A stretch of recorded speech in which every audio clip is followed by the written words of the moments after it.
Vampwolves by Laura Shell. To look at me, you wouldn't know what in the hell I am. I'm both vampire and werewolf. Both bit me in the same night 8 years ago. My skin is pale and leathery and gray and void of hair. My ears are pointed. My eyes are black. My hands and feet are elongated and have claws the size of Buicks. They're my main line of defense. And then there are the teeth.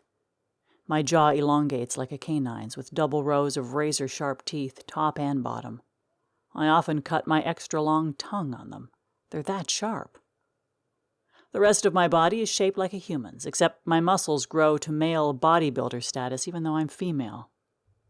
To change into this creature from my normal human body takes about 10 minutes, and it hurts like a motherfucker. I can always tell when it's going to happen, because the moon will be full, so I lock myself away in a cage in my basement and ride it out with a massive piece of store-bought meat. But last night, I didn't wake up in my cage. I was outside, in the world, in an unfamiliar place, with bloody hands and pieces of flesh in my teeth. Either someone had let me out, or I'd figured out how to escape my cage on my own. I decided to worry about that later. What was most important was, did I kill anyone? I searched the news. No. No one torn apart by a strange-looking humanoid animal. Perhaps I'd dined on livestock. Yep, there it was. A rancher had lost 3 cows last night to wolves. The bovines had been shredded. Shredded. That had to be me. I went into the bathroom and looked at my face in the mirror. I had blood all over the lower half of my face. I tasted its bitterness. Pieces of flesh were pinned between my teeth. Ugh. Now to determine how I got out of my cage. There would be another full moon tonight. If only I could remember what I do while in the creature state. I placed the camera directly across from my cage, up the wall in a corner. Tomorrow I'll be able to see how in the hell I get out of my cage, if I get out of it this evening. The sun had set, and around 9 p.m., when the sky was black and the full moon prominent, my skin began to crawl. I rushed down to my cage, locked myself in, and stripped off my clothes. The ears were always the first to shift, so they did. The tips stretched up and became pointed. That pain was minimal compared to what was to come next. My hands. The knuckles popped up, becoming 3 sizes larger, then the fingers elongated from those knuckles. I held my breath, squeezed my eyes shut, clenched my teeth, and mentally said every curse word I could think of. Then came the fingernails. As they became longer, it felt like someone was pulling on them with pliers. My cries filled the basement. Next came my feet. My size 6 became a size 14 in minutes. All those bones, tendons, and ligaments stretching forward had me curled up, screaming in a fetal position. Keep in mind, as all of this is transpiring, my hair is falling out. All of it. Joy. Once the pain in my feet subsides, I stand and watch as the muscles in my arms and legs beef up. It looks like balloons are inflating beneath my skin. Not much pain, just pressure and a dull ache. And then there's my mouth. Holy shit. I place my long hands on either side of my face as my jaw stretches forward. I hear crunching, so much crunching, and there's so much blood as the teeth change shape and new teeth erupt through my gums.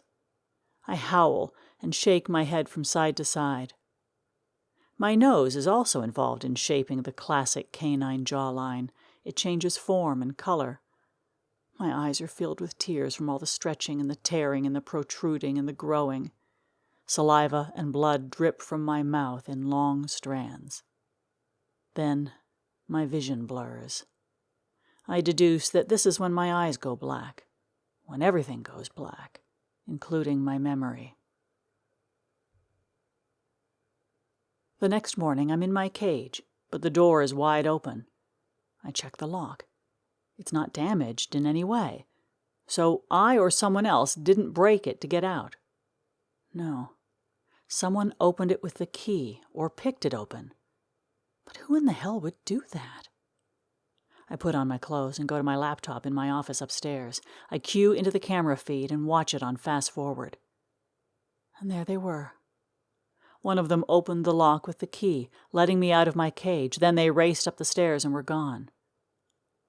But why would my makers want me out? From behind, I hear, "Jessica." In a flash, I stand and turn. It's Leo and Balthazar, my makers. I had no idea they knew each other. "We needed to know if we could control you while you returned." "Control me? For what?" "We have something we need you to do," Leo said. "Well, whatever it is, I don't care, because I don't want to be controlled by anyone while I'm turned or otherwise. Now get the hell out of my house." "But it involves your father," Balthazar explained. I froze. My father was a vampire and werewolf hunter.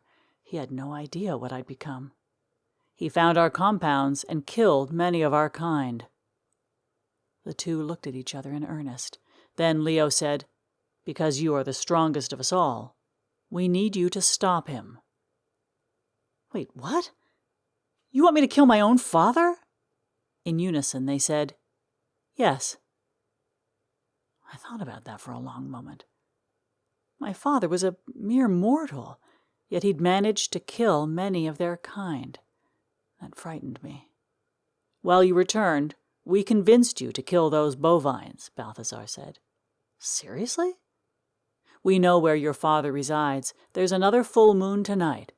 We can take you to him." A long silence enveloped the room. "It's only a matter of time before he finds you."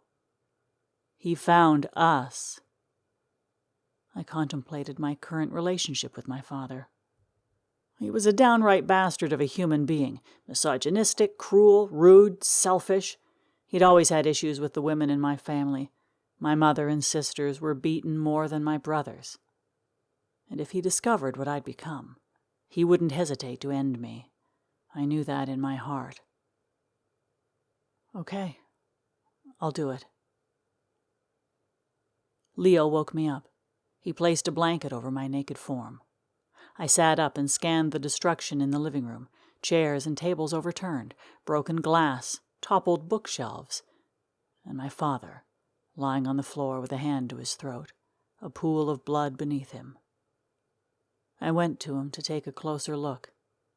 His eyes were closed, but he was still breathing.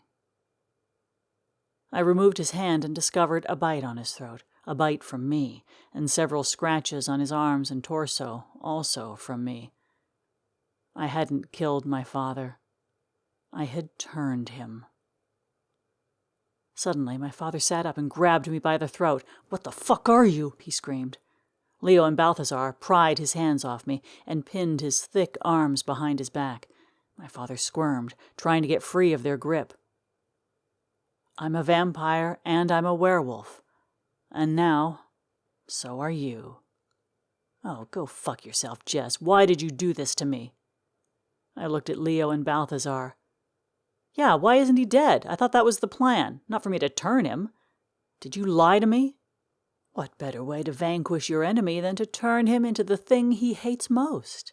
said Balthazar. "You motherfuckers." Outside, tires screeched and a door slid open.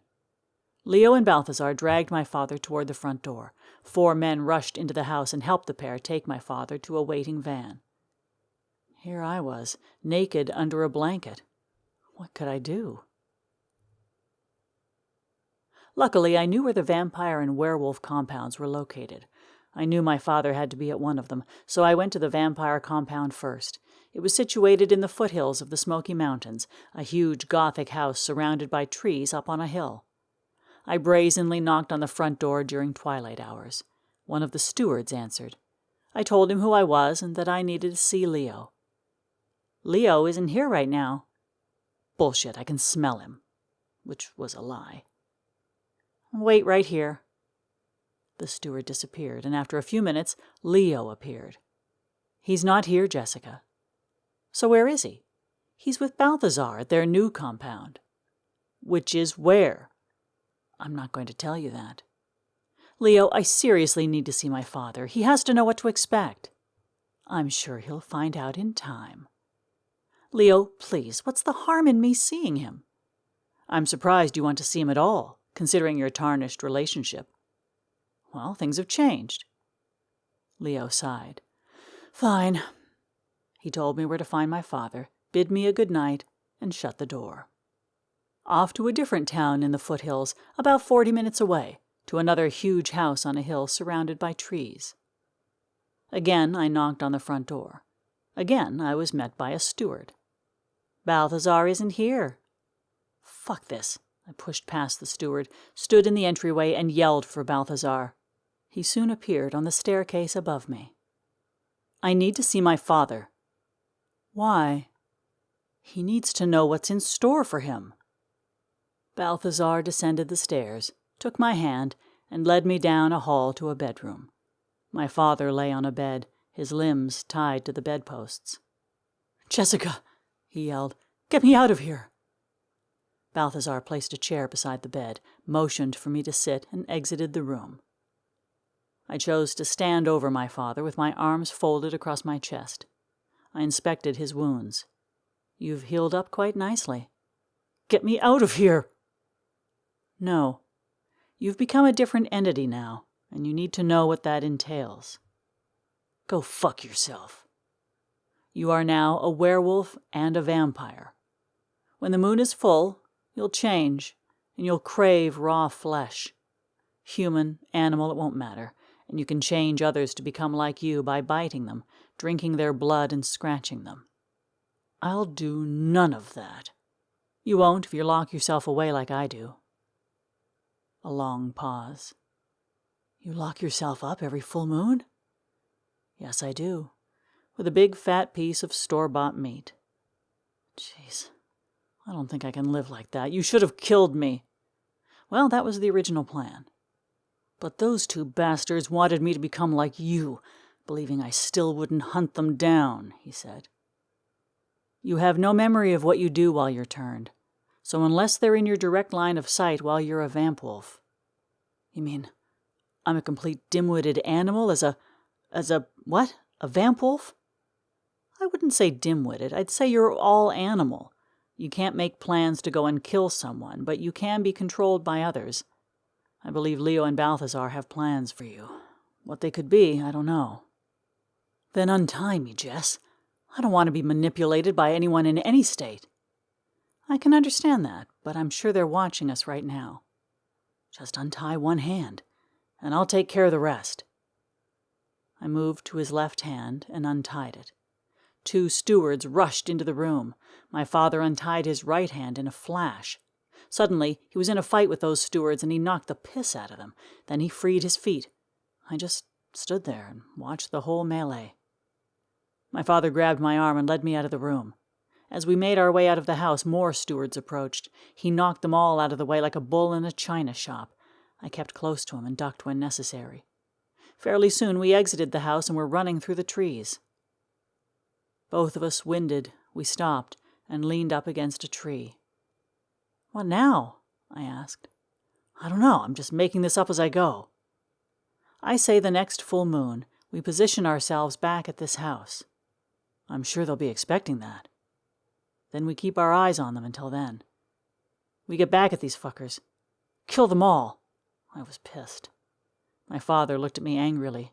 Leo and Balthazar, especially them. You and I, as Vampwolves, he said. Father and daughter. He nodded.